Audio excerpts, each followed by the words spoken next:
Have you heard of the Charnel man? No, I say, stuffing a croissant down my gullet and chasing it down with scalding coffee. I choke and sputter, but clamp a hand over my mouth so I don't lose any of the $4.99 breakfast I just paid for. And I don't have the time today, Jerry. I'm late. I wave thanks to Agnes, the old barista behind the counter, but she's distracted by a couple of girls. They're singing some dumb nursery rhyme, probably from a TikTok video. We're all late for something, Jerry says, and his eyes do that funny thing where for a single second I swear that they gleam, but it's probably just a trick of the light. Are you sure you haven't heard of him? He asks. The Charnel man? I wipe breadcrumbs from my chin and start heading for the exit. No, never. My hand touches the doorknob and I pause, trying to focus over the shrill chorus of the girls singing. All of a sudden, the name sounds familiar. Is he in that new Marvel movie? Jerry shakes his head. I shrug, pull open the cafe door, and leave. Work is long. I spend my morning filing reports and checking boxes on forms that look identical. Then I take a short break to contemplate killing myself over lunch, before getting back to it in the afternoon. Sometime around 4 p.m., my phone vibrates.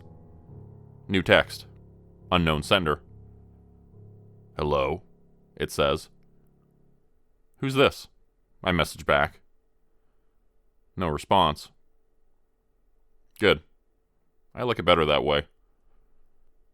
At 8 p.m., Netflix asks me if I'm still watching The Office. I tell it I'm not, and pull myself off my broken sofa. Outside the apartment window, I hear the sound of rolling sirens and junkies arguing in the street. I decide it's probably time to put my head down. My phone vibrates. New text. Unknown sender.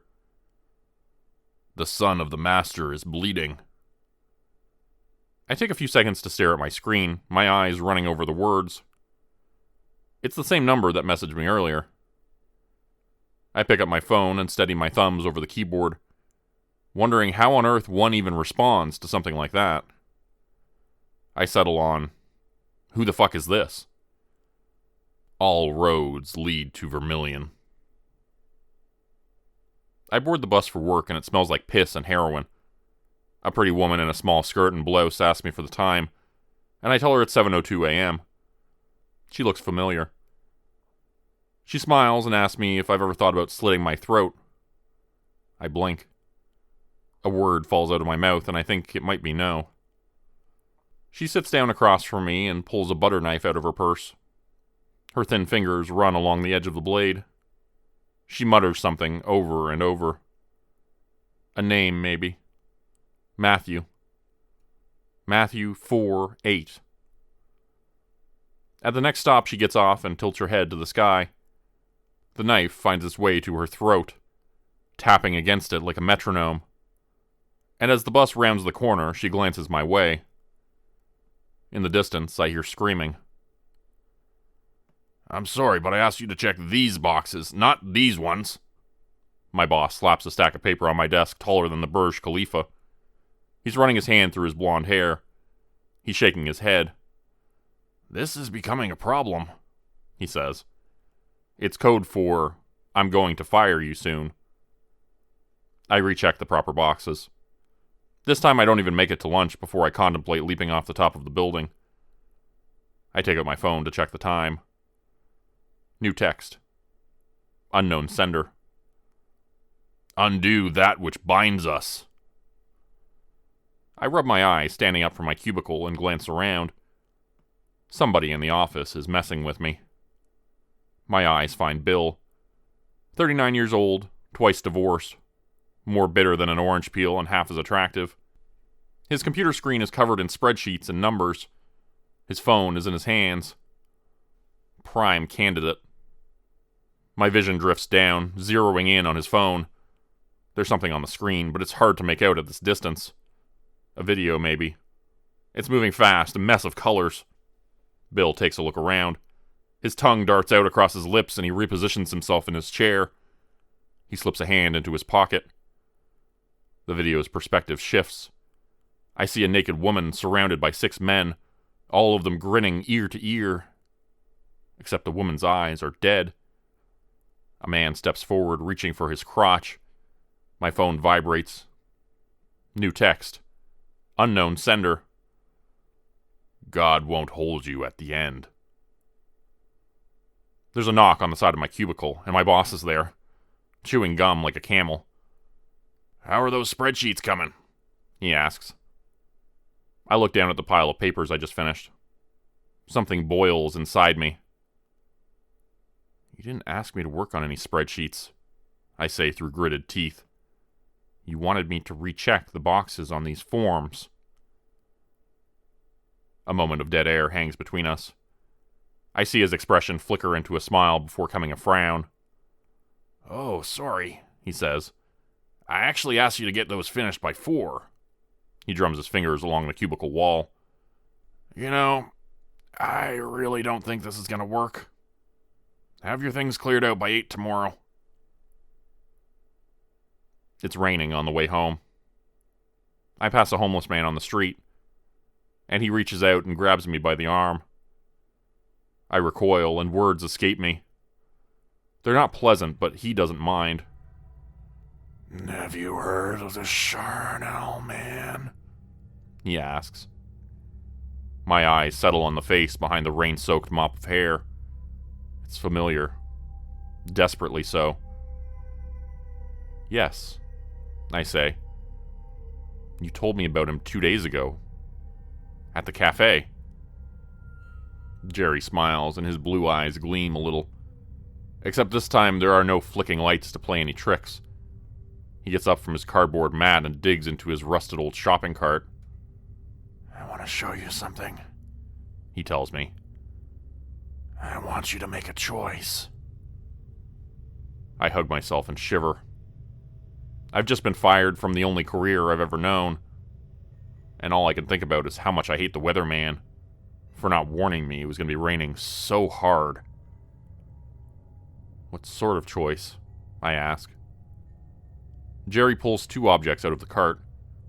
He grins at me, and his teeth are yellowed. What few are left. He holds out his hands. In one of them is an old sneaker so worn down that its tip has separated from its base. In the other is a dead bird. I bring a hand to my mouth, stifling a retch. "Jerry," I say. "Why do you have that thing? It's disgusting." He doesn't respond. His eyes are gleaming again, and his smile is so wide that it's splitting his face in half. He shakes the sneaker, and the laces jingle, and the tip and base waggle like moving lips. Then he shakes the bird. I hear something snap inside of it. I pull away, and my feet are moving on their own. I'm walking backwards, shaking my head, staring at Jerry, who's still standing there, beaming in the downpour with hand-me-downs and dead things in his hands. He reminds me of somebody I know. He calls after me, but I barely hear him. It sounds like he's saying a name. Matthew, maybe. When I get home, my apartment is a mess. It looks like somebody's been there, rifling through it, looking for something. My drawers are pulled out, the cutlery is scattered across the linoleum. My cupboards are swinging in the breeze of the open window, and the plates and cups are everywhere they shouldn't be. My feet crunch against smashed ceramic and broken glass. It smells like whiskey. Outside, I hear sirens. They sing a chorus with arguing junkies and the pitter-patter of falling rain. It's rhythmic. It's soothing. It's cold. My eyes find my laptop on the living room table, and it's open. The login screen reads 3 failed attempts in bright red text. My phone vibrates. New text. Unknown sender. They soak our eyes with gasoline. I need answers. My fingers steady against the screen of my phone, my body alight with the slow pulse of adrenaline. I tap the letters one by one. Then I hit send. It's a question. That's all. Why? There's a sound from my bedroom, scratching, breathing. I investigate. My footsteps groan against the carpet, my heart assaulting my ribs as I press the door open. The hinges squeal. My eyes gaze into the black of the room, not quite illuminated by the dim light of the hallway. Something shifts in the darkness. The scratching stops and something growls. I flick the light switch and my room is suddenly bright and empty, untouched. The bed is unmade, the closet's closed, the garbage is overflowing. Nobody is scratching, nobody is growling. My phone vibrates. New text. Unknown sender. We dance with broken feet. Something crashes down the hall. I tear myself from my bedroom, moving down the short hallway toward the flickering light of my television. When did I turn that on? I shake my head, stepping into the living area, ready to confront the junkie that broke in looking for some spare bills to get his fix. There's nobody there, though. It's just the weatherman on the television, droning on. We haven't seen weather like this in 4, maybe even 8 years. What a storm! He's filling the airwaves with excuses, talking about how the rain couldn't have been predicted, about how it wasn't his fault, and about how he definitely shouldn't be fired. I reach for the remote. Don't touch that dial. The weatherman's tone is different. It's changed. I gaze up at the television and it's like he's staring straight at me. He reaches under his desk and pulls out a pencil. He studies it for a second or two, then shrugs. This one's for you, Matt. He slams the pencil into his eye and the television goes blank.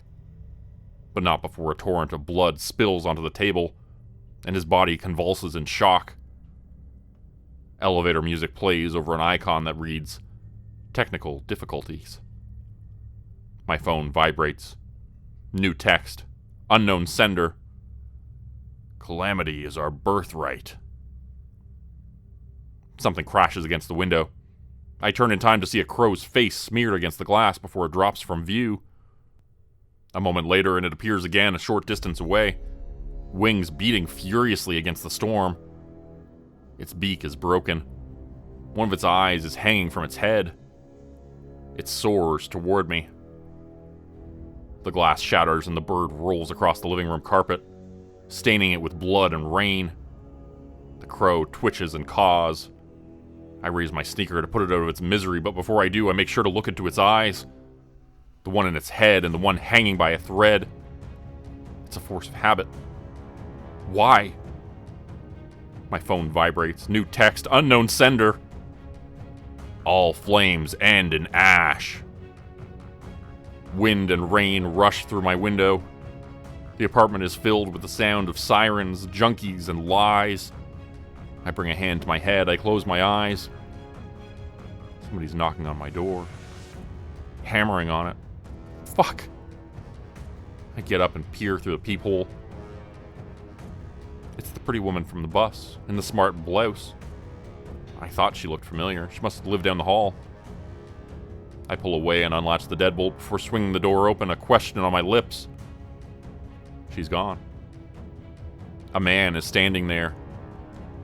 Jerry's holding a worn-down shoe and a dead bird in his hands. A crow. He's smiling, so wide that it's splitting his face in half, and his eyes are gleaming. Have you heard of the Charnel man? He asks, and a cockroach squirms out of his mouth. I slam the door in his face and stumble backward onto the floor. My phone vibrates. New text. Unknown sender. The skeletons are waiting. The scratching starts up again, but this time it's vicious, desperate. It's coming from my bedroom. There's a voice, but it's barely there. It's gurgling, it's groaning. I crawl on my hands and knees, my body trembling as I reach the doorway to the room. The closet shudders. There's something in there. It's on the other side, and it wants to get out. I lurch onto my feet, my eyes wide and pulse hammering in my veins. My footsteps are tiny. I move inches at a time, dragging myself forward. The groans escalate into shrieks, into screams, and my hands grasp the closet door. I pull. My phone vibrates. New text. Unknown sender. This is your kingdom. A fly lands on my face and I smack it. More buzz around me. I swat them away, stepping back, and as I do, I hear the low whine of rusty wheel bearings. My eyes find the open closet. It's opened up into an alley, dimly lit by the yellowed street lamps above. There's a shopping cart framed beneath the light. It's stuffed with 3 corpses. Their skin is pale. Flies have made homes inside their ears and eyes. I fall to my knees, something boiling inside of me. I recognize the faces. I know them. The first is the woman in the smart blouse, and her throat is split apart and maggots are spilling from the gap. The second is my boss. His blonde hair is missing, scalped from his red skull, but he's still got that stupid fucking smile on his face. The last is the weatherman. His eye socket is filled with a number 2 pencil and dribbling blood onto his suit like he doesn't have a care in the world. I slam the closet shut. Vomit coats my bedroom. I hurl until there's nothing left inside of me, until even the acid of my stomach runs dry. I mutter the word no over and over. I mutter it as if it's some great and mighty spell that might somehow bring them back. But it doesn't. So I move on to the word why. Footsteps groan on old floorboards. I turn around and it's a familiar face with yellowed teeth and gleaming eyes. He's smiling so wide that it's splitting his face in 2. His voice is familiar. Too familiar. Why not? He says. It's what you wanted. I open my mouth to scream and ashes fall out. Here you are. A dark roast. I blink and my room is gone. The smell of dead things and maggots and rotting corpses vanishes, replaced by the thick scent of fair trade coffee and organic deodorant. A little old lady is holding a steaming cup toward me. It's Agnes. Apparently, she's 74 years old. And don't forget this, dear, she says, pressing a croissant into my hand. You enjoy your morning now. I fish into my pocket for my credit card, but all I find is a bloody pencil and a crumpled piece of paper. There's a name written on it. Matthew. When I look up, Agnes is waving a hand at me. You know better than that. We only pay what we can afford around here, Jerry. She offers me a wink, before approaching 2 young girls singing a shrill nursery rhyme. My eyes find my reflection in the cafe windows. I'm wearing a tattered jacket and torn shoes, with a mop of gray hair and yellowed teeth. I raise a hand to my lips and inspect my wide mouth. There's blood on my fingers. Memories of violence swim in my mind, drowning in the boiling anger. Quiet down, please, Agnes says, scolding the young girls, now singing like a tempest. Their voices are everywhere, though, rebounding around the cafe like an echo I can't escape. Torturous. Accusatory. They're not just singing. They're singing to me. Have you heard of the Charnel man, whose face is split in 2? The Charnel man, the Charnel man. He looks a bit like you. A voice whispers to me, beckoning me from within my own mind. It's smoother than glass and twice as sharp, and every word it speaks feels like a razor blade tracing along the inside of my skull. I am the Lightbringer, it says, and you are my torch. Today's video was supported by patrons like Mark from Earth, Crimson Muse, Joy Burton, Diane Showers, Mark Zawal, Cheryl James, Pick Your Sticker, Teddy Dog, Clue 404, Mama Cotto, Dante Kincaid, Zarin Ray, Angela Donovan, Blarian 50, Devin Kyle, Timothy Baird, Ajeti, Bert Turner, Midjourney Espinal, Michael Pierce, Big Joe, Kerry Harkonnen, Ladonna Spivey, Scott Tanaka, Tom Stewart, Sherman Davis, Bryce Shelton, Susan McClendon, Elise Batiste, Lisa in the Cult Jam, Open Circuit, Fabulavore, Raymond Jaggers, That Darn Fox, Raison Detra, Kai Gaming 99, Windy Burns, The Wendigo, Michael Squishy Park, The Gemstar, Vault 77 Citizen, Puppy Dan, Clovis Wolf, Eldridge Elm, Derek Prey, Elder Being, Casey Hawaii, Rob T, Tragic Mermaid, Darren Fishnaller, Cloves Zenoya Harris, Roe Underwood, Florida Man Luke, Bethany's Mom, Winter's Kiss, Sam Brook, The White Stag, Corgi Connection, No Name, Marta Cara, and Professor Elm. If you'd like to help support the channel, please consider joining my Patreon page at patreon.com/Jordan Group Horror. As a patron, you'll get access to bonus videos, a Discord channel, and bonus content. You'll be credited at the end of every video going forward, and if you decide to stay for 3 months, I'll name a character after you which will be featured in a Hollow's End story. Links to join the Patreon are in the description. Thanks everyone for listening. Please like, subscribe, and comment to help the channel continue to grow. It really does help out a lot. And see you again next time at 4 p.m. Eastern Standard Time. Hope you have a great night.